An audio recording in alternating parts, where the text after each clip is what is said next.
والدہ سے پوچھا کہ ماں جی، یہ کون سا ایسا عمل کرتے ہیں یا کون سی ایسی چیز ان کے پاس ہے کہ جس کی وجہ سے ان کے پاس اتنی دولت ہے، اتنی صحت ہے، آخر کیا وجہ ہے؟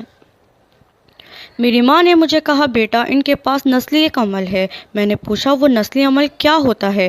تو کہنے لگی وہ نسلی عمل یہ ہے کہ یہ لوگ ایک ایسا عمل کرتے ہیں جس عمل کو ہم نہیں کرتے ہیں۔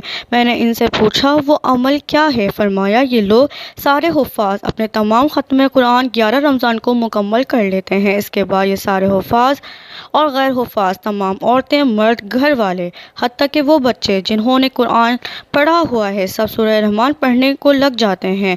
بس دن رات ان کا یہی کام ہوتا ہے کہ وہ سورہ رحمان پڑھیں، حتیٰ کہ سحری و افطاری میں کھاتے کم ہیں، سوتے کم ہیں، زندگی کی تمام ضروریات کو بہت ہی کم کر دیتے ہیں۔ صرف اور صرف ان کا کام یہی ہے کہ وہ سورہ رحمان پڑھیں۔ میں نے والدہ